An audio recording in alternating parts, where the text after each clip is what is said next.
Okay, today is June 2nd, 2012, and we are interviewing Paul W. Davis at Quincy, Illinois. My name is Cheryl Walker, and I'll be interviewing you. Paul, can you tell us your age? 68. And you were born in Quincy, Illinois. Yes, ma'am. Okay. Could you state for the record what war and branch of service you served in? U.S. Army, Vietnam, 68, 69. Okay, and what was your rank? I was E4. I didn't get E5 till later on. Okay, where did you serve? Well, I served in all over Vietnam. Something stuck to my mind when I got drafted. And then I went to Vietnam, 68, 69. I was with the Light Equipment Maintenance. We supported the South Vietnamese, and I feel I'll get to talk to them, and as far as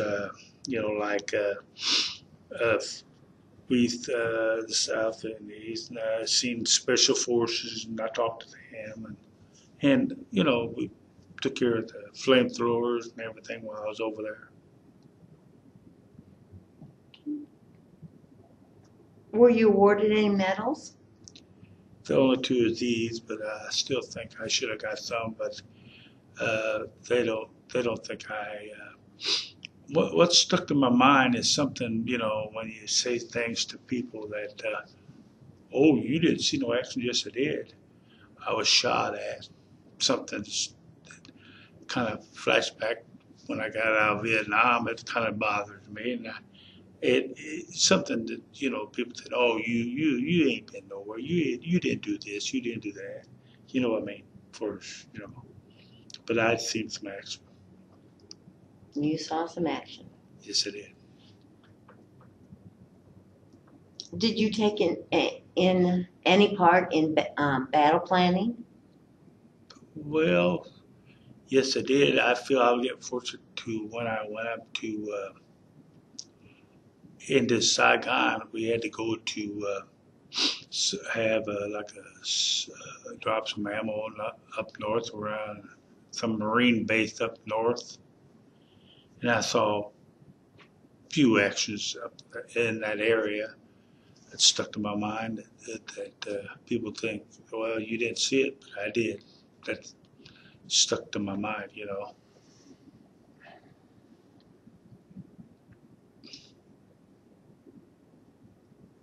How did you get along with your officers and your fellow soldiers? Good. First, like going through the chain of command and everything. I got along. I got a good conduct. My record was clean. Yes, I did. Did you feel a lot of pressure and stress and anxiety while you were over there? Well, in a way, yes. In a way, no. When you're in a combat situation, you get a little nervous, or people's, what I'm trying to say. I can't explain too well, but about being in a combat area, it's very emotional. Makes you, thank God that I come back alive, and I wish all the rest of them to come back alive. And I lost a friend over there that got killed in combat. And that probably bothered you. Yes, it bothered me for a long time. Yes, it did. I could tell you things when I come. Well, I don't know, I'm jumping the story. When I come back from Vietnam, me and the wife wasn't married. I was downtown and a car backfired. I thought I was getting shot at. It scared me. How would you feel if you were in a combat situation? And another one stuck to my mind. This kid, well, of course I was a kid. He was more a kid than I was. Is when he had a BB gun. He made a mistake. He pointed that gun at me and said, "Don't do that. You made a mistake." He said, "I'll call the police." I said, "Call." I just come back from Vietnam. I don't like that BB gun pointed at me. And that stuck to my mind too. And then another one too is I went to church one night here in Quincy, and it was packed, and, and I stood up, I looked around, and I said to the people, I said, "You better hit the deck." I said, "Rockets and mortars are coming in," and they grabbed me and took me back in the room. I said, "You all right?" I said, "Yes, I just come back from overseas." That stuck in my mind too. So I was pretty well shocked, shell shocked, or nervous for a while. Then maybe 2, 3 years, and then I was okay. You know. Hmm.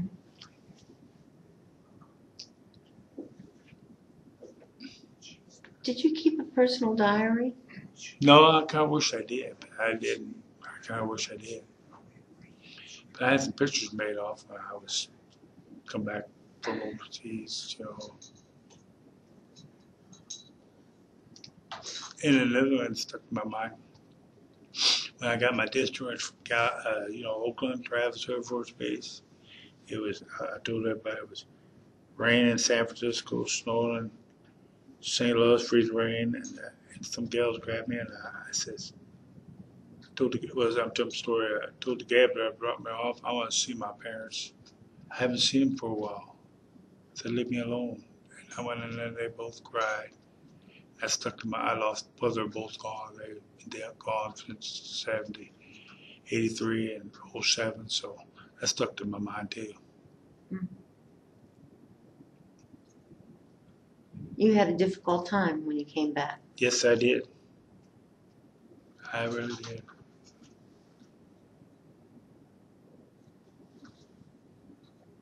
Did you carry anything special for good luck?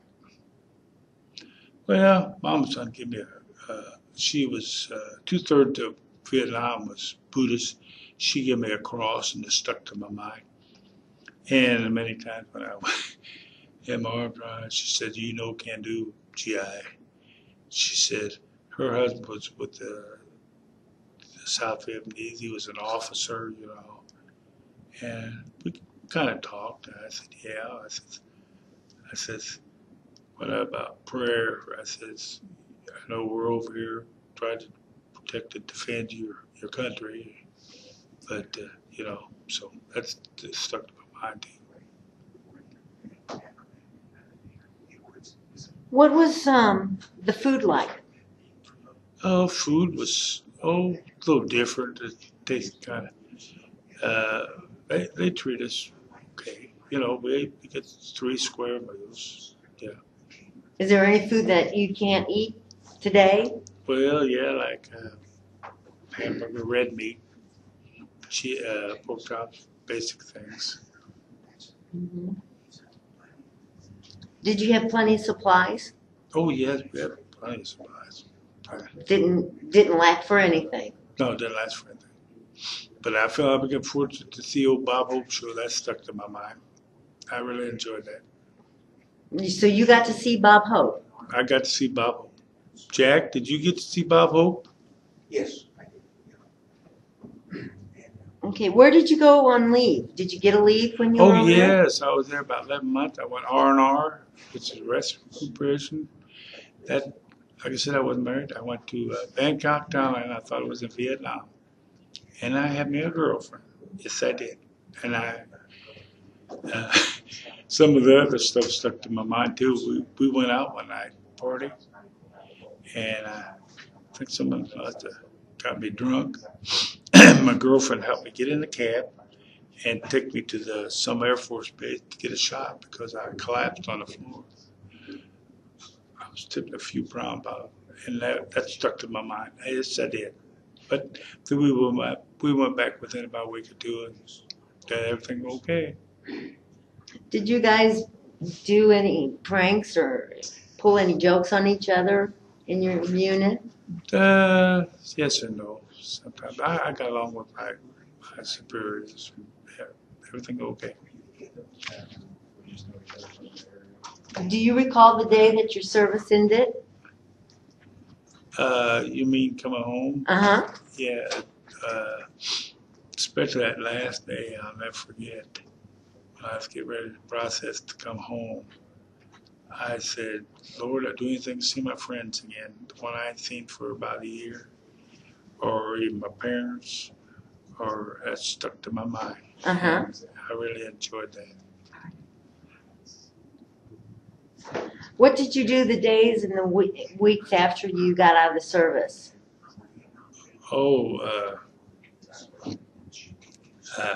see, like I said, I retired 10 years ago, and my boss wanted me to come back to work after I got back, and I said, I just got back to Vietnam. I can't work. I gotta have R&R. I gotta have my rest, spend time with my parents, and see my sister and brother, friends I hadn't seen for about a year.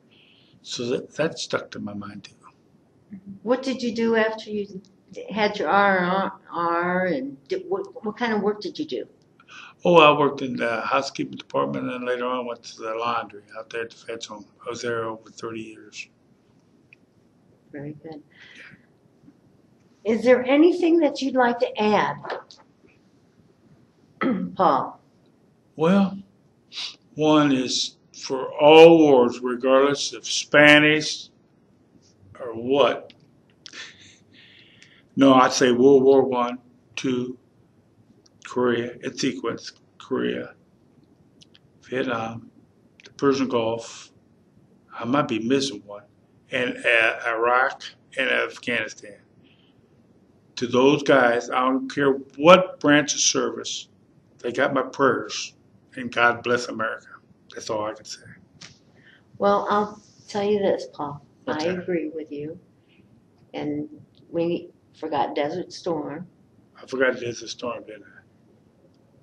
and a few others, but I want to thank you. Well, the number one is where I served Vietnam. Because why, I don't know, I've been getting wind of it. Regardless of what branch, service, or Iraqi, Afghanistan. Them guys are heroes just as well as the ones in the past are heroes too. Never forgot. And I want to thank you for letting me interview you. And I want to thank you for what you've done for our country. Well, thank you much. And I really appreciate it. So